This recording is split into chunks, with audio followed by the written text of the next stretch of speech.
우리 주님의 크신 은혜가 이 시간 예배하는 우리 모두와 함께 또 병상에 계신 분들과도 함께 하시기를 주님의 이름으로 간절히 축복을 드립니다. 오늘도 전호자 바라보시면서 예수님 사랑으로 축복합니다. 우리 인사하겠습니다. 예수님 사랑으로 축복합니다. 예수님 사랑으로 축복합니다. 아멘. 감사합니다. 오늘 사순절 두 번째 주일을 맞이해서 우리 계속해서 우리 인간의 대죄에 대해서 말씀을 나누고 있는데, 오늘은 두 번째로 시기에 관한 말씀을 드려볼까 합니다. 이 시기가 우리가 좀 정확하게 개념을 좀 이해해야 될 필요가 있는 것이 질투라는 것과 좀 혼용해서 그렇게 사용되지 있기 때문에 좀 바르게 알아볼 필요가 있겠다, 그런 생각이 듭니다. 먼저 이 시기라고 하는 말의 정의를 우리가 좀 정확히 알 필요가 있는데요.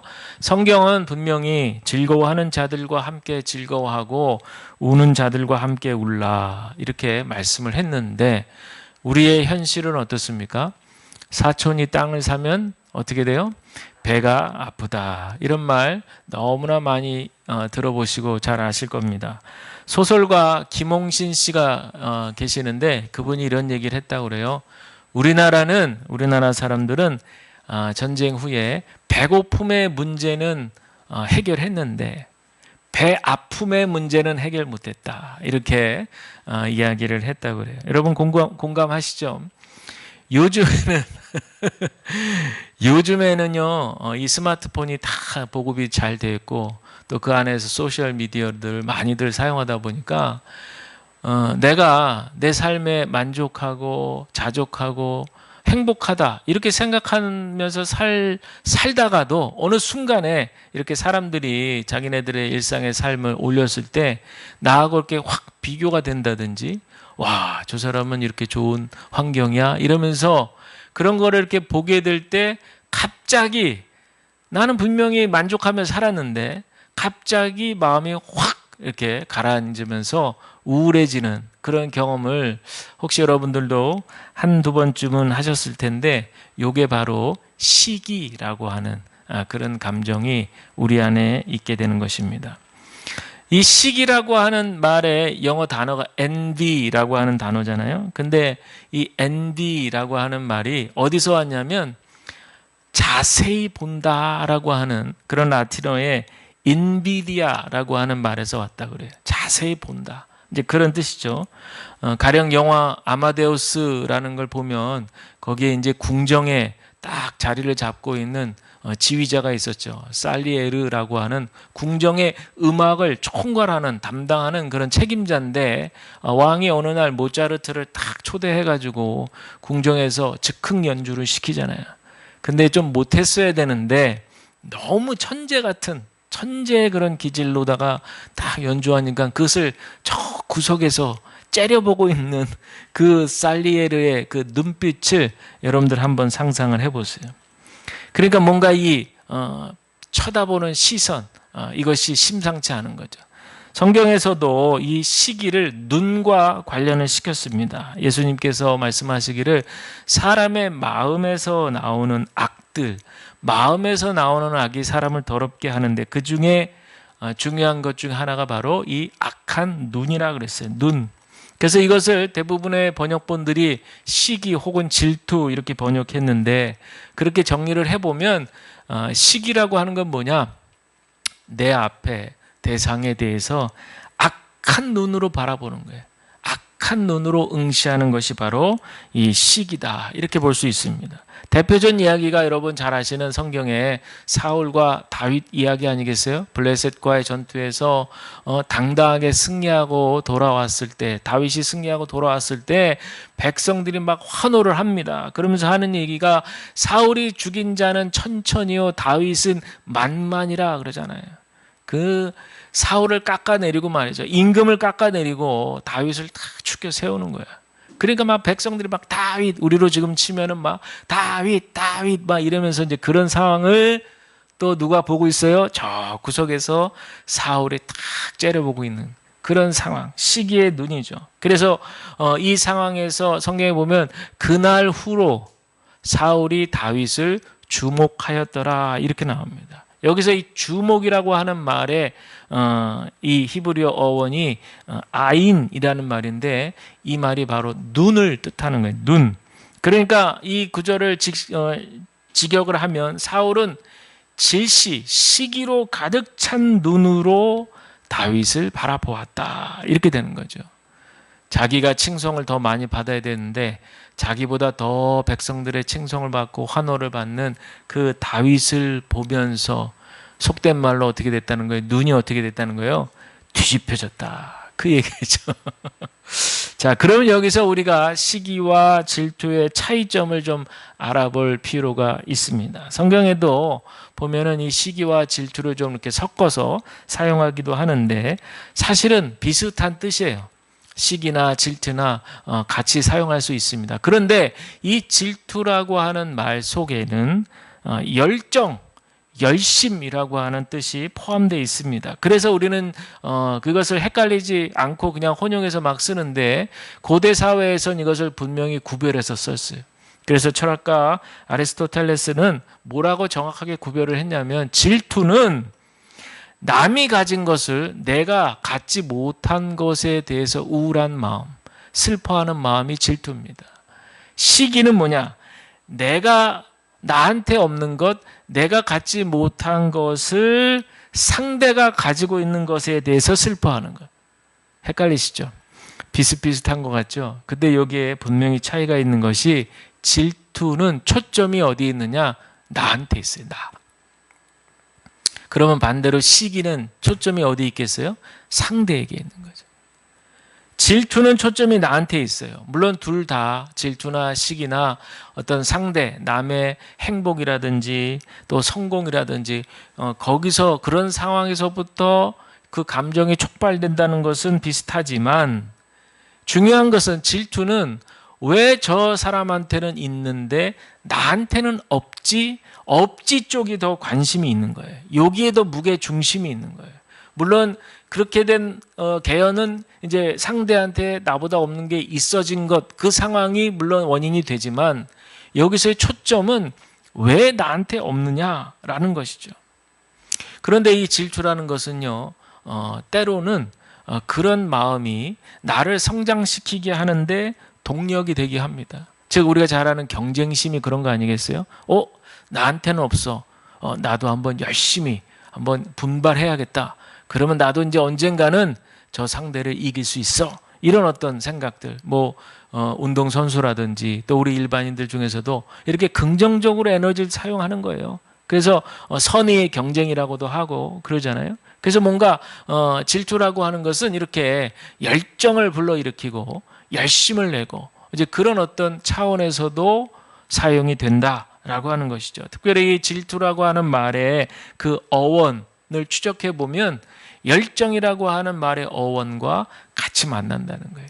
그러니까 이 질투라고 하는 말 속에는 단순히 이렇게 시샘하고 시기하는 것뿐만 아니라 열정적으로 나를 성장시키게 하는 어떤 그런 동력도 된다. 이렇게 보시면 될 텐데 시기는 달라요. 시기는 초점이 어디에 있다고 그랬어요? 내가 아니라 상대에게 있는 거예요. 그러니까 시기라고 하는 거는 시기심 이런 거는 나한테 없으면 그냥 마음이 우울해지는 거예요. 근데 상대는 있어. 그러니까 마음이 편하지 않고 그냥 그 상태로 머무르는 거예요. 불편하고 우울하고 이런 갑갑하고 이런 마음 속에 그냥 머물러 있는 거예요. 그래서 단테의 신곡이라고 하는 작품을 보면 이제 그 내용 가운데 이 시기의 죄목으로 형벌받는 그 장면이 나오는데 그때 이 형벌받는 사람이 고백하기를 이렇게 고백하는 거예요. 나는 지상에 있을 때 늘 내가 나의 행복을 즐거워하고 감사하기보다는 다른 사람이 뭔가 안 좋은 일이 있고 비통해하고 그런 것을 볼 때 더 행복했습니다. 이렇게 고백을 하는 것이죠. 이런 고백이 어디 이 사람만의 고백일까요? 우리도 살다 보면 한두 서너 번쯤은 이런 고백을 할 수 있다는 거예요. 즉 이 시기라고 하는 건 늘 다른 사람을 의식하는 거예요. 다른 사람. 그래서 그 상대가 우리 곁에 있는 상대가 어떤 사람들이 뭔가 좋은 일이 생기면 이상하게 배가 아픈 거예요. 이게 바로 시기라는 거죠. 그런데 이 시기의 결과는 어떠냐? 성경은 이야기하기를 다툼, 또 분쟁 이런 거죠. 헌담을 하고 수근수근 거리고 미움이 일어나고 말이죠. 그리고 이것은 결국에 고통과 또 악의를 낳게 된다. 악을 낳게 된다. 그런 얘기죠. 그래서 그레고리오스 대제는 이렇게 얘기했습니다. 시기라고 하는 것은 증오와 험담과 비난이라는 딸을 낳았다. 이렇게 얘기했습니다. 왜 그렇겠어요? 시기하면은 일단 1단계가 남의 그 약점, 흠 이런 거를 찾아야 되잖아요. 그래서 그걸 찾았다. 그러면 이제 그걸 은근히 막 소문을 내야 되고 막 다른 사람한테 얘기하고 혹 다른 사람이 나한테 그런 얘기를 했을 때 어떻게 얘기합니까? 맞장구를 쳐주고 말이죠. 맞아. 그래. 나도 그렇게 생각했어. 그러면서 수군 거리는 거죠. 근데 분명히 알아야 될 것이요. 그렇게 하면서 그 상대를 무너뜨릴 수도 있지만 또 한편으로는 언젠가는 부메랑이 돼가지고 나한테 온다는 것이죠. 결국에는 내가 그렇게 수군수군 거렸을 때 맞장구 쳐주고 그래 하고 막 말을 보태고 이렇게 했을 때 결국 나중에 똑같이 또 나도 그렇게 그런 일을 당할 수도 있다. 우리는 그것을 꼭 기억해야 됩니다. 그 셰익스피어의 유명한 작품 중에 오셀로라고 하는 이제 작품을 보면 굉장히 이제 비극적인 그런 작품인데 거기에 시기와 질투의 온상이 다 드러나 있어요. 오셀로의 그 부하였던 이아고가 그 바로 밑에 부하였는데 이 오셀로가 그렇게 성공하고 특별히 그 부인 너무나 아름다운 그 부인을 보면서 자기도 모르게 시기가 막 올라오는 거예요. 그런데 어느 날 이 오셀로가 자기를 최고의 신하로 여겨주지 않고 카시오라고 하는 또 다른 신하를 충신으로 부관으로 탁 삼는 거예요. 그러니까 어떻게 됐겠어요? 앙심을 품는 거죠. 내가 언젠가 복수하리라. 그래서 계략을 짭니다. 그래서 어떻게 계략을 짜요? 이 아름다운 오셀로의 아내와 부관으로 삼은 카시오 사이에 뭔가 있다. 내연관계에 있다. 이렇게 헛소문을 막 퍼뜨리는 거죠. 근데 거기에 이 오셀로가 흔들리면 안 되는데 어떻게 되겠어요? 막 흔들린 거예요. 그러면서 이 아내를 결국에는 계략을 펴가지고 살인을 해버리게 되는 거예요. 결국은 그 아름다운 사랑하는 아내를 죽여요. 이 오셀로는 자기 신분이 흑인이었기 때문에 이런 흑인을 맞아준 그 아내가 너무나 고맙고 사랑했었는데 그 말 한마디 때문에 마음에 시기심이 가득해가지고 결국 아내를 죽입니다. 그런데 나중에 어떻게 됩니까? 이 결국에 이것이 다 계략이었다는 것이 드러나게 되는 것이죠. 그래서 결국에는 자기 자신도 자살을 하게 되는 이런 어떤 비극적인 최후를 맞게 되는 그런 내용을 담고 있습니다. 여러분, 이 시기의 무서운 칼날은요, 상대도 죽이지만 결국에는 자기 자신도 죽게 된다는 거예요. 그래서 이 시기심에 사로잡히게 되잖아요. 어떤 일이 벌어지느냐? 자기 성장을 이룰 수가 없어요. 온통 그 상대에만 신경이 쓰이고 예민하고 시선이 거기에만 가 있고 하다 보니까 건전하게 건강하게 내 자신을 개발시키고 발전시키고 성장시키고 밝고 좋은 것만 우리 마음에 담아도 정말 하루하루 살기도 벅찰 텐데 늘 그 마음속에 항상 상대를 시기하는 마음으로 가득하니까 몸과 마음이 그냥 병드는 거예요. 그러니까 잘 자랄 수가 없습니다. 이렇게 사는 삶을 이제 피폐한 삶인데 이런 피폐한 삶의 대표적인 예가 바로 피학적 시기라는 거예요. 피학적 시기. 피라고 하는 말은 이제 당한다 이런 뜻인데 어떤 말이냐면 상대가 망할 수만 있다면 상대의 웃음이 얼굴에서 사라질 수만 있다면 내가 좀 피해를 본들 난 괜찮다. 이렇게 생각하는 거예요. 이런 유대인의 민담 중에 이런 얘기가 있어요. 두 친구가 이렇게 길을 가는데 왕을 만났어요. 그런데 둘 중에 한 명은 욕심이 많은 친구였고 또 하나 친구는 시기심이 많은 친구였어요. 근데 왕이 이 두 사람한테 뭐라고 얘기하냐면요. 만약 너희 중에 한 명이 나한테 요청하는 것이 있으면 나는 다 들어주겠다. 대신 네가 요청한 것의 딱 2배를 옆에 사람에게 들어줄 것이다. 이해가 되셨죠? 그래서 이 두 사람이 딱 듣고 나니까 머뭇하는 거예요. 특별히 시기심 많은 친구는 내가 뭘 요구하면 내 옆에 놈이 나보다 2배를 더 많이 받아? 그러면 자기가 시기심이 나니까 안 되는 거예요, 이거는. 그리고 욕심 많은 사람은 내가 더 많이 가져야 되는데 내 옆 친구가 나보다 더 2배 이상 많이 갖는다고? 이러면 안 되지. 그래가지고 둘이서 어떻게 할까 막 머리를 짜내면서 둘이서 끙끙거리고 있는데 왕이 뭐라 그러냐면 부탁이 없어? 그럼 난 그냥 간다. 이러고 이제 가려고 하는 차에 결단을 내리고 시기심 많은 친구가 얘기하는 거죠.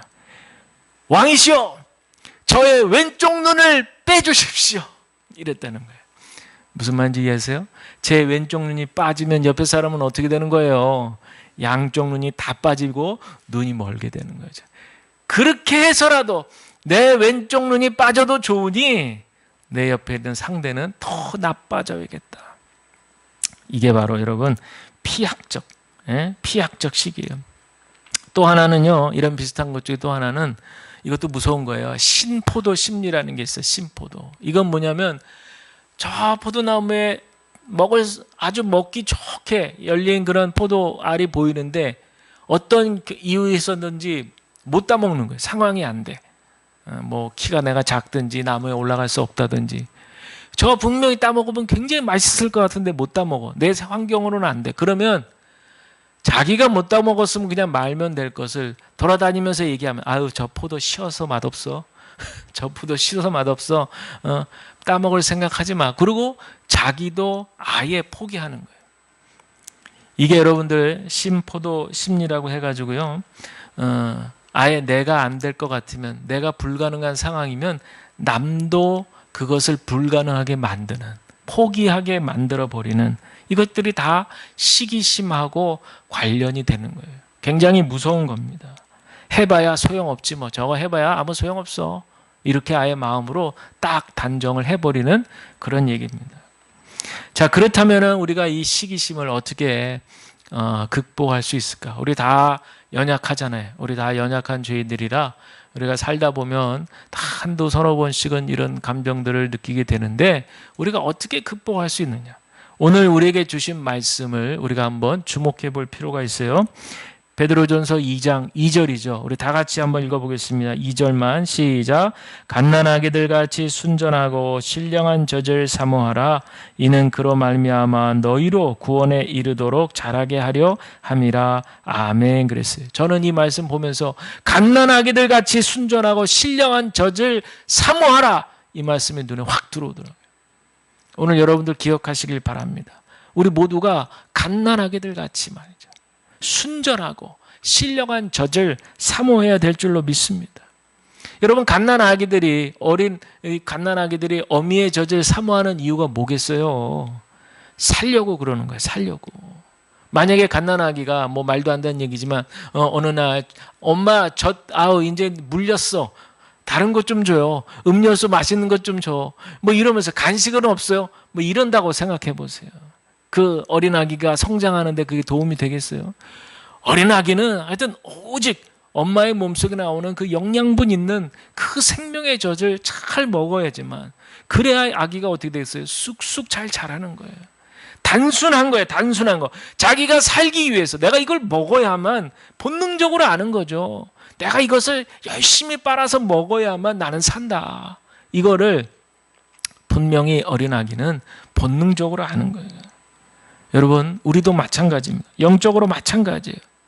우리가 예수님 믿어서 구원함을 얻었다고 확신을 가지고 믿음으로 고백해도 우리가 사는 이 세상이 죄악 가운데 있기 때문에 너무나 많은 유혹 속에서 우리가 이렇게 쑥쑥 영양분을 잘 먹고 마심으로 잘 자라야 되는데 자꾸 이렇게 막힐 때가 있다는 거예요. 막힐 때가 있어. 그거를 영적으로 잘 분별하고 깨달아가지고 막히게 하는 장애들을 다 걷어치우고 그리고 우리의 마음은 정말 집중해서 주님의 신령한 젖을 사모하는 그런 마음으로 우리가 나아가야 되는데 그러지 못한다라고 하는 거예요. 여기에는 중요한 이유가 있습니다. 바울이 고린도 교회를 두고, 고린도 교회가 이제 분쟁이 많았잖아요. 은사들이 많이 일어나면서 서로 잘났네 하면서 서로 파당을 이뤘어요. 그러면 안 되는데, 하나님의 뜻은 모두가 하나가 되는 것인데 파당을 막 이뤘잖아요. 그때 바울이 얘기하기를 이렇게 얘기합니다. 너희는 아직도 육신에 속한 자로다. 너희 가운데 시기와 분쟁이 있으니 어찌 육신에 속하여 사람을 따라 행함이 아니리요. 이렇게 얘기해요.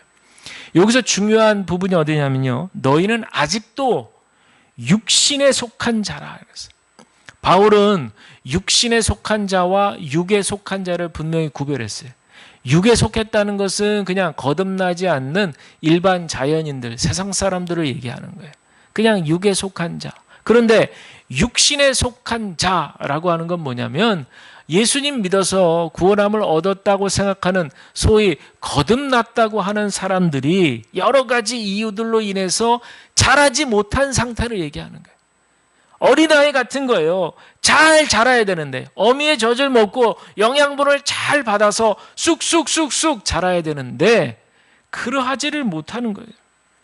이 중에 잘 자라지 못하는 이 영적 어린아이의 특징 중에 대표적인 것이 바로 뭡니까? 시기와 질투예요. 그리고 분쟁입니다. 따라서 여러분들, 우리가 영적으로 아직 어린아이에 머물러 있다면 이런 시기에 관한 경고의 말씀을 들었을 때 그 말씀에 정직하게 반응하며 회개할 수 있어야 됩니다. 회개는 돌이키는 거예요. 가던 길에서 방향을 틀어서 주님께로 돌이키는 겁니다. 아, 그렇지. 내 마음에 이런 문제에 대해서 시기심이 있었네 하고 깨닫게 되는 것만으로도 은혜입니다. 내가 아직 영적으로 어린아이로구나. 더 자라야 되는데, 주님은 내가 잘 자라기를 원하시는데 내가 영적으로는, 육적으로는 나이를 이렇게 먹었지만 영적으로는 아직 자라지 못했구나 하면서 돌이키고 회개하고, 그리고 주님께로 더 가까이 나아갈 수 있어야 됩니다. 이게 바로 여러분 오늘 말씀에서 뭐예요? 신령한 젖을 사모하는 일이에요. 내 안에 좋은 것들로 가득 채워지기를 사모해야 될 줄로 믿습니다. 그래서 생명의 말씀이 내 안에 들어왔을 때, 나에게 들려왔을 때 비록 때로 어떤 때에는 막 고통스러워요. 왜냐하면 내 생각과 막 부딪히니까. 그러나 그 길, 그 말씀을 받아들이는 길이 내가 살 길이지. 이렇게 믿고 내 마음의 문을 활짝 열어야 돼요. 주님, 이 말씀을 받아야 제가 삽니다. 그것을 믿습니다. 왜요? 말씀이 우리에게 부딪힐 때는 우리의 근원적인, 인간의 근원적인 부분을 터뜨리기 때문에, 근원적인 문제를 터치하기 때문에 그런 거예요. 그래서 우리가 말씀 속에서 예수님의 십자가 은혜를 경험할 때, 경험해야만 우리가 그 부딪힌 죄악들을 다 주님 앞에 내려놓게 되는 것이죠. 여러분, 이것이 바로 치유의 길이 시작되는 거예요. 이것이 바로 회복의 길이 시작되는 것을 믿으시길 바랍니다. 두 번째로 시기를 극복할 수 있는 길은 뭐냐면요, 시기를 하게 되면 어떤 현상이 벌어지냐면 시야가 좁아져요. 아까도 말씀드렸잖아요. 오직 그 상대만 생각하는 거예요. 부글부글 막 속에서 부글부글 이러면서 시야가 엄청 좁아지는 거예요. 좁아져. 그런데 이럴수록에 나를 향하신 하나님의 놀라운 계획이 있다는 사실을 성경을 통해서 깨닫고, 하나님의 나라라고 하는 좀 더 넓은 관점으로 의미를 확장시키는 거예요. 여기서 하나님의 나라는 장소의 개념이 아니라 통치와 다스림, 이제 이런 개념이잖아요. 그러니 나를 향하신 하나님의 어떤 특별하고 원대한 계획이 있고, 우리 가정을 향하신, 우리 교회를 향하신, 뭔가 이 나라와 이 민족을 향하신 하나님의 어떤 큰 계획이 있으니까 지금 우리가 이렇게 고통을 당하고 있구나. 이것을 깨닫는 게 중요하다는 거예요. 사울을 생각하세요. 사울에게 지금 다윗이 우군이에요, 적군이에요? 우군이잖아요. 사울에게 다윗은 엄청 필요한 존재인데 그 사울 안에 시기가 들어가니까 다윗을 어떻게 해요? 죽자 살자 죽이려고 쫓아다니잖아요. 그러니까 사울의 아들 요나단이 그 아버지의 모습을 보고 얼마나 안타까웠는지, 오히려 그 아들이 다윗을 친구 삼고 존경해주고 그렇게 우정을 아주 깊은 우정을 하고 말이죠. 오히려 그 다음에 왕은 자기가 당연히 당연직으로 자기가 돼야 될 것인데 아니라 이러면서 말이죠. 그렇게 좋은 마음을 갖는 그런 일도 벌어지잖아요. 그러니까 원래 사울이 그렇게 했어야죠. 사울이 다윗을 품고 너 정말 훌륭하다 이러면서 띄워주고 막 이래야 되는데 시기심이 그 안에 발동하니까 말이죠. 오직 사울의 머릿속에는 뭐만 있어요? 저놈을 어떻게 하면 내가 죽이나 말이지.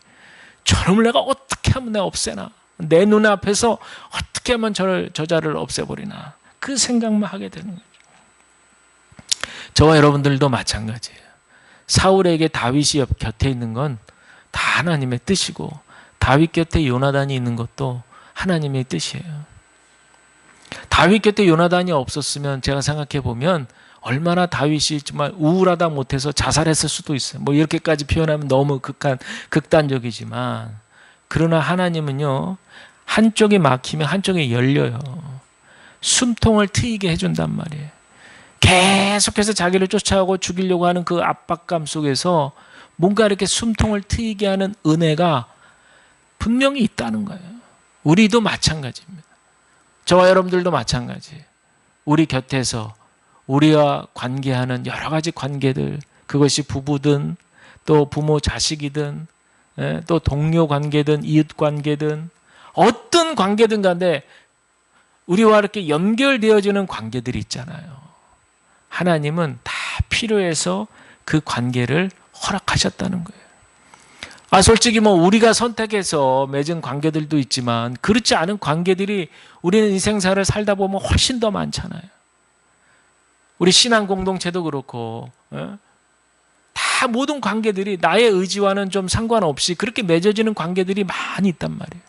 그런데 어떤 관계들은 마음에 들고 기쁘고 좋고 하는 관계도 있지만 어떤 관계는 그렇지 않을 수도 있어요. 그러나 이것을 신앙적으로 잘 생각해 보면 나에게는 없는 부분을 상대는 가지고 있고 좀 나를 자극할 때도 있지만 그것을 잘 생각해 보고 융합이 되면 하나님께서 이렇게 좋은 기회로 나에게 상대를 허락하셨구나 라고 하는 또 그런 어떤 깨달음과 지혜를 우리가 얻게 되는 거예요. 그러니까 우리가 그런 마음으로 우리와 늘 일상 속에서 만나는 관계를 생각해 보면 너무 감사한 거죠. 저와 여러분들에게 그 감사가 충만하시기를 간절히 축복을 드립니다. 세 번째 시기를 극복하는 비결은 뭐냐면요. 하나님은 선하시다. 하나님은 옳으시다. 라고 하는 우리 믿음의 고백을 끝까지 이어가는 거예요. 이거는요. 조금 어떤 표현을 쓰자면 신의예요. 신의. 하나님에 대한 의리를 지키는 거예요. 여러분 우리 사람들 간에도 인의라는 게 있어요. 요즘은 하도 의리 이런 얘기하면은 어느 시대 사람이야 이렇게까지 생각하면서 쳐다볼 수도 있지만 여러분 그렇지 않습니다.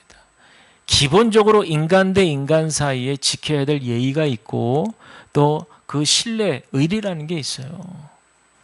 마찬가지요. 사람들 사이의 관계도 그러할진데 하나님과 우리 사이에 지켜야 될 의리가 있어요. 이게 바로 신의입니다. 신의. 그러니 우리는 하나님께서 신실하게 변화 없으시게 우리를 여기까지 인도하시고 지키시는데 우리는 좋은 일 있을 때는 감사합니다. 맞아요. 하나님 너무 신실하세요. 이렇게 고백하다가도 조금이라도 고통이 오고 고난이 오고 어려운 일이 오면 언제 그랬냐는 듯이 얼굴색이 바뀌잖아요. 얼굴색이 바뀌고 마음이 돌아서고 말이죠. 그러면서 확 화를 내고 이스라엘 백성들이 그랬던 거 아니겠어요? 광야에 왜 우리를 이렇게 이런데 고생하게 만들었냐. 차라리 애굽이 낫지.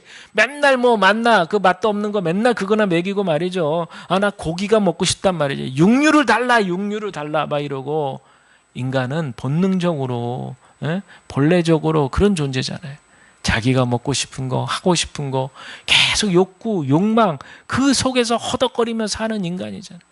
왜 그들을 하나님께서 광야로 보내셨는지 그 이유를 그들이 깨달았다면 왜 그들이 광야라고 하는 그곳에서 40년 가까운 세월을 고생해야 했는지 그 이유를 그 다음에 하나님께서 그들을 향한 큰 그림이 뭐가 있는지를 깨달았다면 그들은 그 광야에서 알차게 지낼 수 있었을 거예요. 여러분, 우리도 마찬가지 아니겠어요? 우리 지금 삶 가운데 불편함이 많이 있어요. 또 여러 가지 어려움이 있어요. 또 각자 개인별로도 고난이 있어요. 육신의 연약함이 있어요. 또 여러 가지 생활 속의 불편함, 어려움이 있어요. 또 미래에 대한 불안함이 있어요. 여러 가지 뭔가 이렇게 확정되지 못한 이런 상황들 속에서 마치 살얼음판을 걷듯이 이런 생활 속에 우리가 처해 있어요. 그러나 여러분, 분명히 우리 기록된 하나님의 계시의 말씀을 통해서 우리가 깨닫게 되는 것은 하나님은 어제도 오늘도 내일도 똑같은 모습으로 동일하신 은혜로 우리를 향하신 사랑으로 그 발걸음으로 우리에게 한 걸음 한 걸음 다가오고 계시다는 사실을 여러분 기억하셔야 될 줄로 믿습니다. 그래서 우리가 해야 될 건 뭐냐? 매일같이 고백하는 거죠. 하나님은 옳으십니다. 하나님은 선하십니다. 비록 내가 기대하고 원하는 결과가 아닐지라도 분명히 하나님은 우리를 향하신 뜻이 있을 줄로 믿습니다. 여기에 대한 영안이 열려야 돼요. 여기에 대한 믿음이 우리 안에 생겨야 됩니다. 그것은 말씀을 통해서 성령의 인도하심 가운데 우리가 하나님과 기도를 통해 깊이 소통하고 교제하는 가운데 하나님은 옳으십니다. 저의 경우 같은 경우는 그렇게 고백하기까지에는 지나간 삶 속에서 하나님이 여기까지 이렇게 은혜로 인도하셨다는 마음이 이 속 깊은 데서부터 올라오면 하나님 옳으십니다는 고백이 나오더라고요. 이게 율법적으로 의무적으로 머릿속으로만 그렇게 해야 돼 해서 그렇게 되어지는 것이 아니라 내가 지금까지 살아온 그 인생을 과거로부터 쭉 회귀를 해보는 거예요. 기억을 하고 다시 그 은혜를 기억해 봤을 때 그렇지. 정말 하나님이 나를 구원해 주시지 않았으면 내가 여기 지금 어떻게 이렇게 서서 이룰 수 있을까? 그런 생각에 이제 다다르게 되면 저절로 나오는 입술의 고백은 하나님 감사합니다. 하나님이 옳으십니다. 하나님은 신실하십니다. 그리고 앞으로도 그리하실 줄로 믿습니다. 이렇게 고백이 되는 거죠. 그래서 여러분들 기억을 잘 하셔야 돼요. 기억을 잘 하셔야 돼요. 다 잊어버려. 하나님의 은혜까지 잊어버리면 안 돼요. 그리고 기억을 안 되면 기록을 하셔야 돼요. 기록. 그래서 그 기록된 것도 보면서 그래 하나님이 요때 내가 요 몇 살 때 요 몇 살 때 요때 요 상황에서 내가 정말 죽을 것 같이 힘들었었는데 하나님이 이렇게 인도하셨지. 이런 분을 통해서 생각지 못했던 이런 저런 상황을 통해서 나를 피할 길도 주시고 인도해 주셨어. 여러분 그 은혜를 기억하셔야 돼요. 그러면 하나님은 옳으십니다. 하나님은 선하십니다. 하나님은 신실하십니다. 이렇게 고백하게 될 줄로 믿습니다. 사랑하는 성도 여러분, 잠언 14장 30절 말씀을 보면 평온한 마음은 육신의 생명이나 시기는 뼈를 썩게 한다고 그랬어요. 우리 안에 시기심을 방치해두면 우리의 뼈가 썩는 것과 같아요. 여러분 그렇게 두시겠어요? 다 제거해 버리셔야죠. 다 태워버리셔야죠.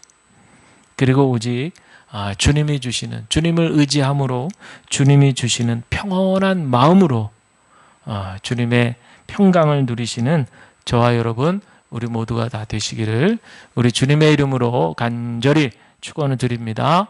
기도하겠습니다.